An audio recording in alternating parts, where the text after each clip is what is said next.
about transportation. How are they doing? What do you mean you're doing poor in math? We want them all to play cello at a master's level. Okay? We want them to speak at least 6 languages. And so there's this enormous pressure on performance. And as a result, they grow up as nervous as we are. They're as stressed as we are. You see the physical symptoms. And so in some ways you say, well, the task is to help people discover what they're good at. So if you're in a service, if you're coaching, you say, well, I'm here to confront people with their gifts. And you say, but that's not what they asked for. I know, I don't trust what people ask for. Just like sessions like this, I never ask people, what are your expectations, because they're too low. And so to be gift-minded is how learning occurs, how the future. And so you might say you create the business you're creating is a space where people are going to discover what they're good at. And same for you. So to be gift-minded, social, network, relationship focused, putting aside deficiencies and needs.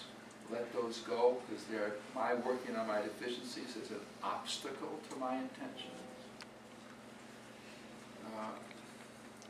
Just some thoughts. Any thoughts you have?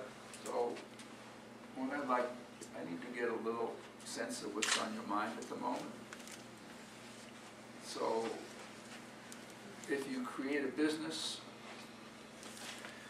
you're creating something out of nothing. I think it's a beautiful thing. You're also doing it blindfolded. There's a statue at the Thomas More University in Minneapolis, a school of entrepreneurship, which is what you are, you can spell it. And it has a statue of a man, and his body is all, except his knees down, it's unformed. And on the top of the left knee, he's got a chisel. And his right hand, he has a hammer. And he's blindfolded, which tells me that the act of entrepreneurship is to create yourself. All right? He's deciding you're creating something. And blindfolded, you're doing it from the inside out. You're not creating anything based on what the world says. You've created something from inside of you. And so that's an amazing thing that you're doing, starting to do. So what I'd like to do is have you pair up with somebody. And I'd like to hear from you. What's the question on your mind right now? What's the, what's the intention that's got you into this room today? Or what's cooking for you? So let's take finding the curves. So my standing here is an excuse, in a sense. What Peg does is give you an excuse to find each other. And maybe in your business, which you're really up to, is helping your clients find each other. And I know that when you talk in small groups, that's where meaning and learning occurs. So tell me what you got out of the conversation you just had. What struck you about the conversation you just had? Yes, give us your name. Hi, I'm Linda, and Sharon and I have been talking about doing a business together, but it's because we're both been downsized recently, and it kind of is growing from that. And I think just now we're like, we need to get a hotel room, we need to plan a storyboard, we need to go for it and see what we can do with it. So it was inspiring. It was inspiring. You finally made a commitment to each other, didn't you? Clueless about for what, but you said that we will create something together. We kind of know we kind of have an idea. Okay. And you need a hotel room, I like that. I like hotel room. Because there's no lists in hotel rooms. Okay, when I'm in my house, like all I can think of is everything that needs to be done. Yeah. The modern form of foreplay is to talk about all the things that need to be done. Hotel room, nothing needs to be done, except order room service. Thank you. Other things we got. There's value in hearing yourself communicate. What's your name? Peggy. Peggy. To someone else what your intention is. Beautiful. So when you name your intention, you have at that moment brought it into the world. And until you declare it publicly, nothing's happening. So that's a beautiful statement.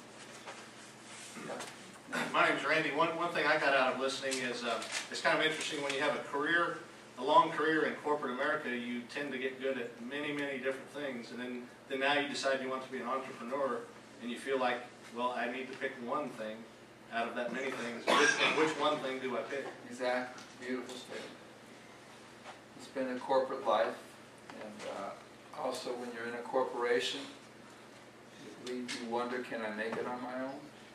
You know, every priest and nun I know that wanted to leave the church felt that I can't do anything. I need, so the nice thing, you're right about focusing one thing, the nice thing, it doesn't matter what you pick. It's just to focus on one thing. And mostly when you're corporate life, most of your energy was trying to please other people. And so you do well in your annual performance appraisal, which is a pathetic artifact. You know, you wouldn't do that at home. I wouldn't go home and say, Kathy, it's time for your annual performance appraisal.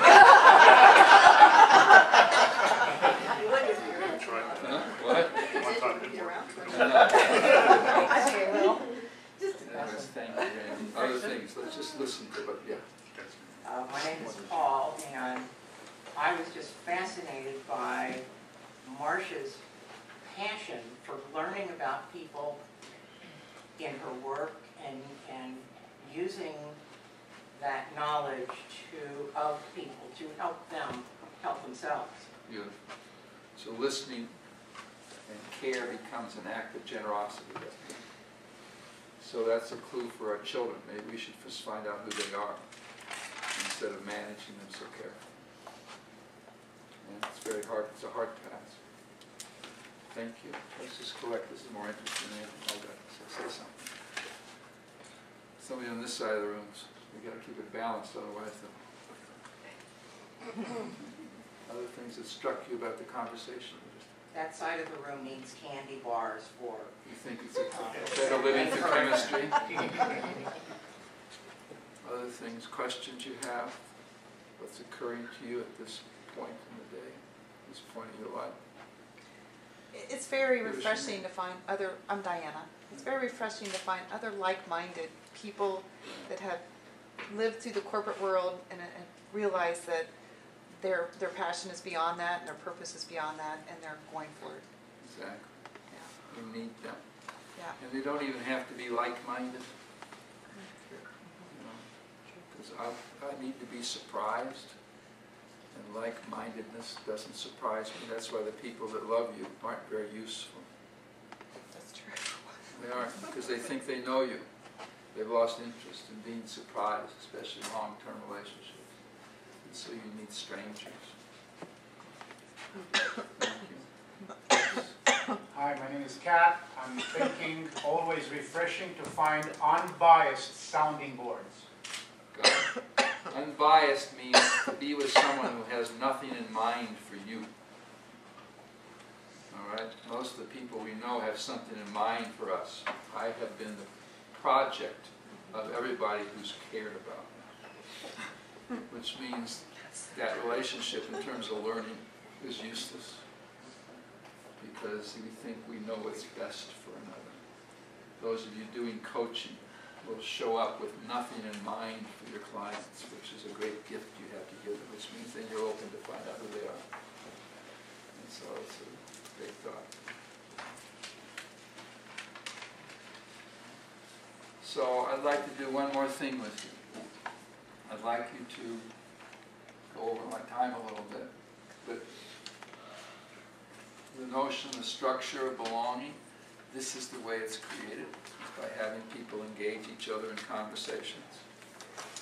So I'd like you to go back to that pair, and I'd like you to tell that person what they did in your conversation a little while ago that touched you, that was a gift to you, that was useful to you. If we don't tell each other what works, I'll never know. And you have to do it in the particular. So take another 5 minutes, find that person and say, here's something.